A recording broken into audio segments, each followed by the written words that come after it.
Today we are talking about remarketing. Last time we talked about building a search campaign for brands specifically. We also talked about standard shopping. Today we are talking about remarketing. Remarketing, my favorite topic, it's basically free conversions. Remarketing costs you the least and it produces the most. Yeah, and there is a double-edged sword there too, because you can over-remarket and really drive up your cost for acquiring a customer or repeat customers, and that's why you never become profitable. Performance Max is amazing for retargeting. If you have low lifetime value and if you have a higher average order value, it's a machine that just runs. But if you have lower average order value, but if your lifetime value is fantastic, like you have $15-30 items, but they buy it every 3 to 6 months, then too much remarketing will look good. But then it starts to eat into your profits. And I think it's a really simple formula that every ads manager or business owner should know. If it costs you $25 to get a conversion and it's a $50 product, you make a 2x return. Good. Now, if your remarketing is getting a $13 cost per acquisition CPA and you are still making, let's say, $50, if it's too heavily skewed towards repeat customers, which a lot of times PMax is, and also ROAS always looks good, it's like $15 to make your 50. So it's a little bit over a 3x return. Looks really good. But let's say you have a $50 product, but that $50 product has a 50% profit margin. Now you are making $25. Well, if you are spending $13 to $15 to make that $50 sale and you are only making $25 in profit, you've taken your $25 profit margin of repeat value and just took $15 right off the top. So now you have a $10 profit. ROAS looks good, but you've cut your profit in more than in half, and you will do that forever. It's a similar problem with brand. You've just paying for traffic you would have gotten otherwise.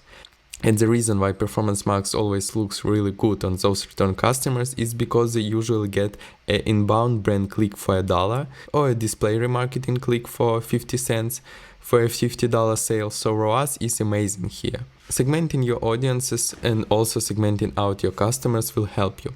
We will talk about all that today. Sometimes you hear that you absolutely have to bid on brand and you absolutely have to run remarketing campaigns, but there is nuances to it too. Yes, you have to do those things, but you also still need to be careful with them. Let's dive into it. How do we build a remarketing campaign? So first thing that I'm gonna do is I'm going to talk about audience segmentations. So I'm actually going to go into audience segments. So what I'm going to do is give us a sort of blueprint, and that blueprint is going to be applicable to whichever ways that you can craft this audience in this time that you are watching this video. There is many different ways that you can start to create an audience that you can start to remarket to. So I'm going to use Google Ads tag just because it seems to be fairly safe right now. Firstly, what I want to do is add to cart. And one of the things I wanted to share with you and something that I see quite often is an over-attribution of the tagging for these users. What I mean by that is we want to be very specific about how long we want to remarket these users. That's not really controlled inside the campaign. Typically you're going to set a frequency capping. Sometimes that's what people do. If they see my ad 5 times and then they don't click on it, maybe that's good enough. And that combats the bidding strategy, because the bidding strategy says this person is taking a little bit longer, but I need to keep following up on them. But if you say no bidding strategy, you have to stop at 5, and you kind of cut it off at its knees. Essentially, you stop it from doing its job. So what I'm thinking here, if I have an add to cart item, first thing you want to do is check your time lag. How long does it usually take before a person sees an ad until they convert? Sometimes that's 8 days, sometimes it's 22. It just depends on the specific time lag. Your time lag is going to be your sales cycle. So it's really nice to see how long it takes for a user to see an ad and then actually convert. This is also why conversion tracking is really important. Here down the bottom, that blue light is the only thing I want to share with you. The time is extremely important because this is what's going to tell you how long you should be remarketing to someone. In this account here, it takes 20 days after a person starts to see ads. And we are heavy in YouTube, so it makes sense. Also, I only count the conversion I want to see, and I don't count, a stay longer than 2 minutes on our website. That's not a conversion, that's activity.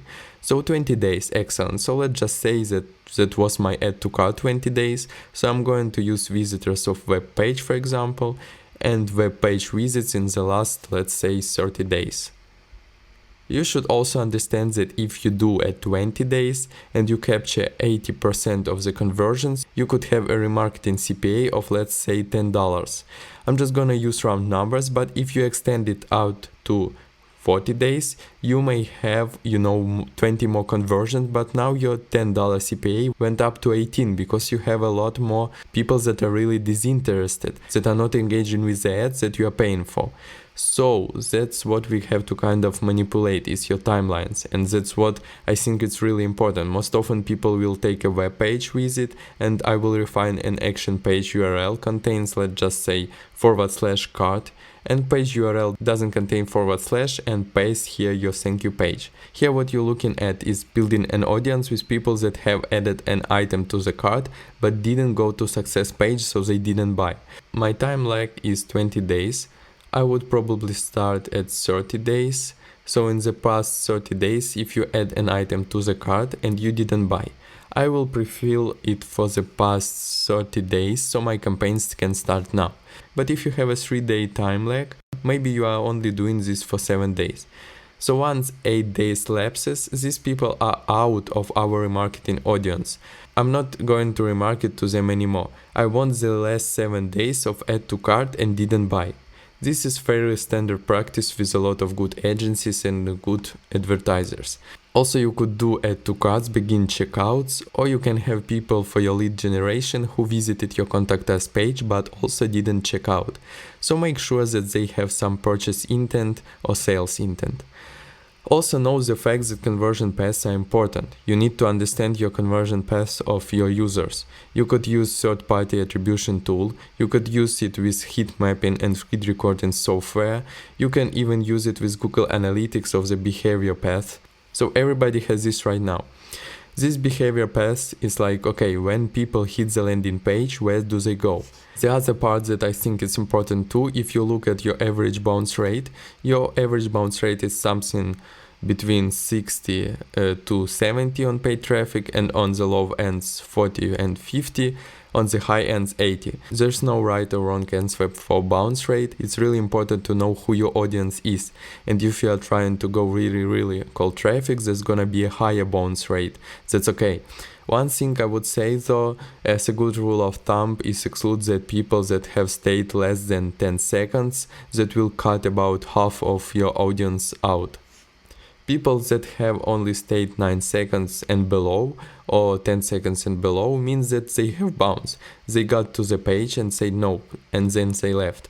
You don't want to pay for those people because you are gonna show them YouTube ads and you are going to show them display ads, and your audience size is going to be potentially double. So it's a good practice to exclude them.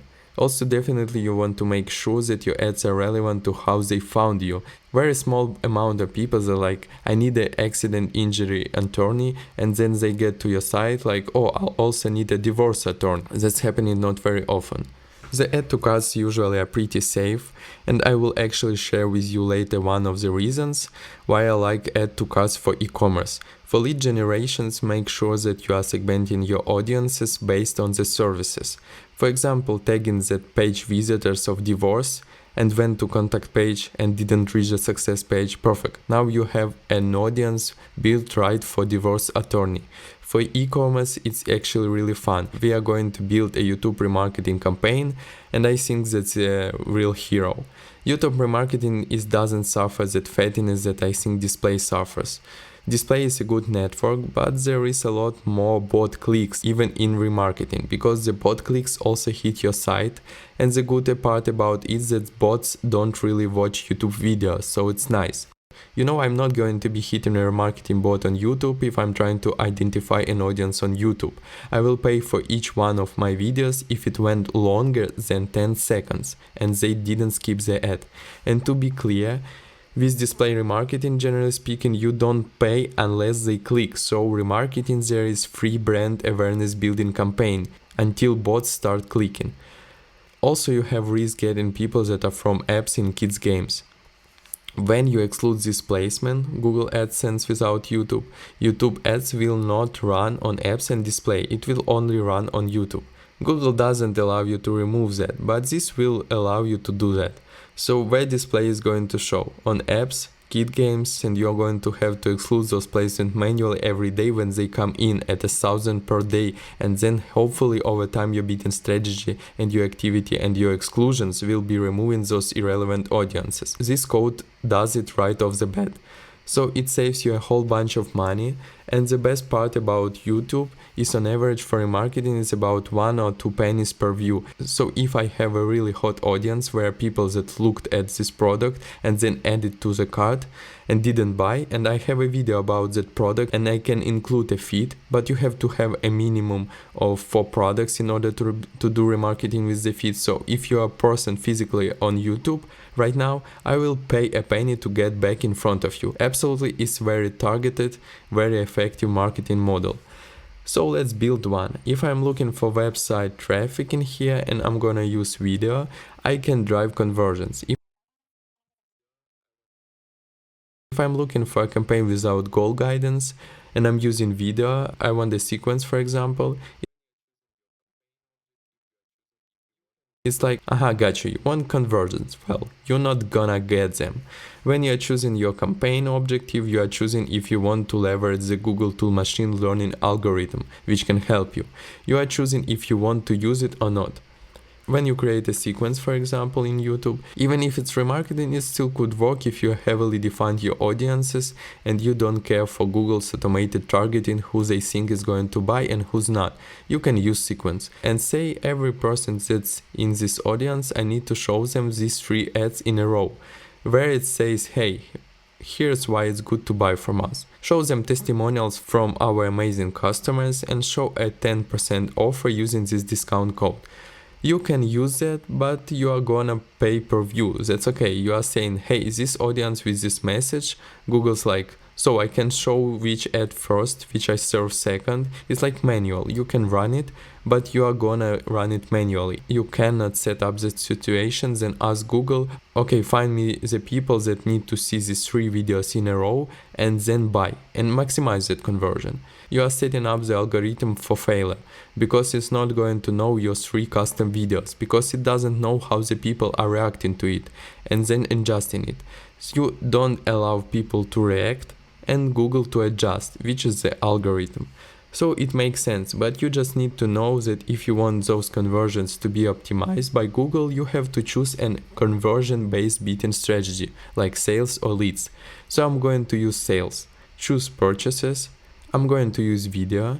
It's going to default to drive conversions, which is good, and you still have the difference in your conversion-based bidding strategy a little bit. You can maximize conversion, you can target cost per acquisition, but that's it. You don't get maximized conversion value, you don't get target ROAS, you can have it after enough data.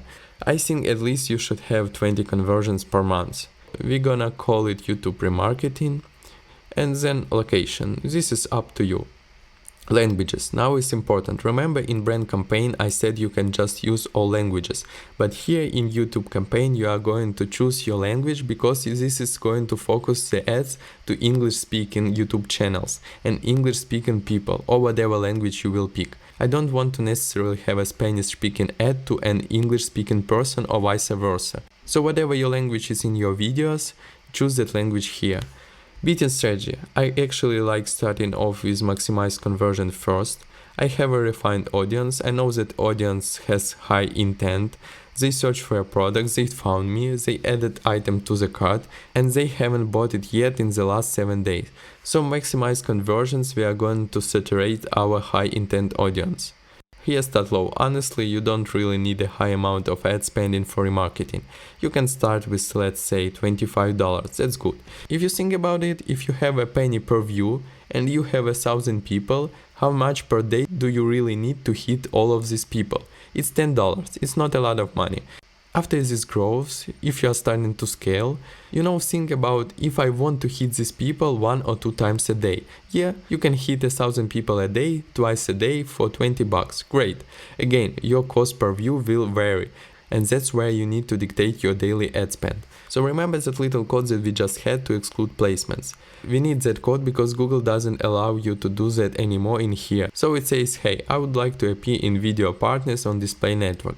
This is why it's you versus Google. Adding in the negative placements of Google AdSense will allow you to stop showing here. This is display, and we have all seen this. When you are on the homepage of your favorite news network, and then you will see the ad playing in the corner on mute that you're gonna ignore because it's distracting. That's what you are paying for, and you are paying per view, so Google will make money autonomously by playing a video on a page that you are on, and just cross your fingers, hopefully you are seeing that. You can shut that off anymore, and that's where you spike up your YouTube remarketing spend, where 70% of people are irrelevant people. The site links, again, very simple, build your site links. Product feed, here's what actually important. Here now you can actually link a product feed to your YouTube remarketing. This is really good because this is going to show dynamic ads. So for example, you are going to take a look at stapler, for example, but you also sell pens, you also sell pencils, you also sell paper, you also sell printers, you sell everything. But I came to your site and I added a stapler to my cart. When the advertiser shows you my YouTube ad, I'm gonna have 4 staplers on my website that are next to YouTube ad, but using a feed means that I can actually rope in products next to my remarketing video and show you the products that's in your cart ready to be checked out. And my YouTube video isn't necessarily gonna be about staplers. Actually, you can segment ad group for each one of your products. You can shoot a very specific video for each one of your products. You could build the audience of only people that added a stapler to your cart. You can get really granular if you want to. Starting out, if you want, you can simply use a very good ad video that says, hey, I really love your business, we have the fastest shippings, we have the best customer service, we have the best prices, but right next to me is that stapler you wanted. So that's how you are building a feed along with the video, but you have to have 4 products at a minimum. You cannot use just one product, so at least have 4 variations of what you are trying to get a purchase out of. But that feed here can be really important and powerful. Devices. Here are the other parts that I would say is important. Here pick specific targeting for devices, but remove TV screens. Maybe you want to keep TV screens because it's amazing brand awareness, but I can guarantee you there is not a person that is going to see a 5-second pre-roll ad that is gonna keep watching it for the 30-second duration. Find the clicker, go navigate your site, and then next check out and buy. So if you have a conversion-based bidding strategy, TV screens don't convert. Good for placement, good for awareness, good for remarketing, but they don't convert. And let's say you are running heavy about shopping and you are like, hey, I have a $30,000, so you should open this thing up to 540 days, exclude your converters, and just hit them as much as you can. Your maximized conversion bidding strategy will pick up the slack and say this person's 100 days old, he doesn't watch your videos, so stop showing them that ad. And that model absolutely works, it just depends on what you can afford to pay for that new customer. I usually don't do operating systems, I don't really look at this at all. I would usually just focus on TV screens if I need this campaign to start to convert. Frequency capping, I don't use this. I had frequency capping because we are not smarter than the AI. So let's give Google opportunity to show ads until the user converts. Third-party measurement, if you have a third-party vendor, you can attach it here. Ad group name. Again, this is where it gets custom. Here's the products. Now, if I look at all products or specific products, you will see here include at least 4 products. It's required. If you are showing this ad group and let's say I have staplers, I have to select at least 4 staplers. I can choose one stapler. It won't work, this is not a glitch. If you are going to use a feed and if you are going to build a video for those products, you have to have at least 4 products. You could have 4 variation, which is kind of a neat workaround. Let's say you have a t-shirt and you have a small, medium, large, extra large, boom, now you've got 4 products. Here's your audience that you build. Go ahead and attach your audience here.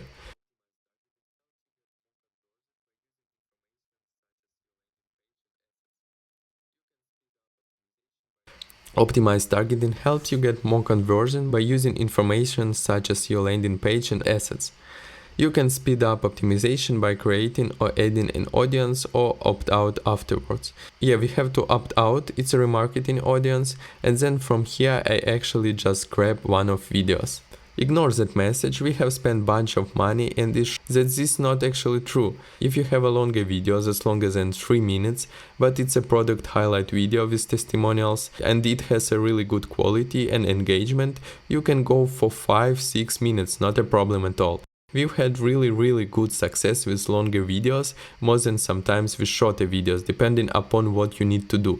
The person that added item to the cart and they're ready to check out, but they're not sure, so you take some time and really explain why you're the person I need to buy from. So you drop your video here, the final URL, whatever your web address site is, or whatever your product page is. This is going to be heavily dependent upon your situation. So if you have leather couches, you can have your website.com/leather-couches.